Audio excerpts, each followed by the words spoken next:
কৃষ্ণ চৈতন্য প্রভু নিত্যানন্দ শ্রী অদ্বৈত গদাধর শিবসাদি গৌর ভক্তবৃন্দ মনের আনন্দে বল হরি ভজ বৃন্দাবন মধুর মধুর বংশী বাজে এই তো বৃন্দাবন।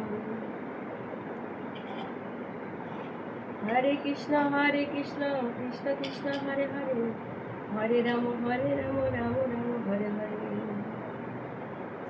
হরে কৃষ্ণ কৃষ্ণ কৃষ্ণ হরে হরে হরে রাম রাম রাম হরে হরে।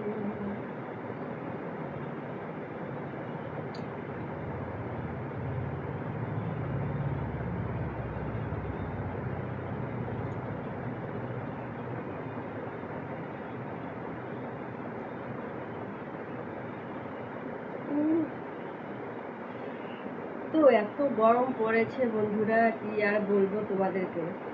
গরমের জন্য না আর কিছু ভালো লাগে না।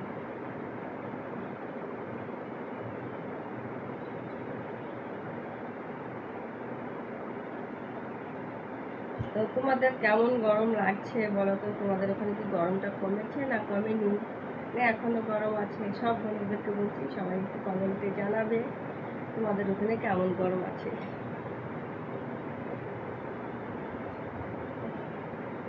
ভালো লাগে না কিছু।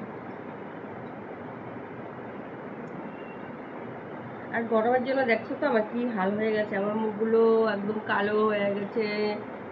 এই দেখো আমার মুখগুলো প্রচণ্ড কালো হয়ে গেছে এই রোদের টিনের তাপে।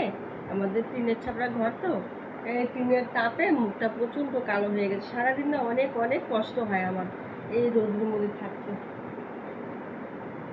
প্রচণ্ড গরম, আর কি ভালো থাকবো বলো?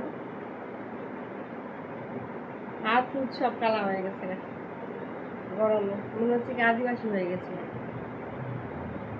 আদিবাসীদের থেকে ভালো আমি যেরকম হয়ে গেছি, প্রচণ্ড খারাপ হয়ে গেছে।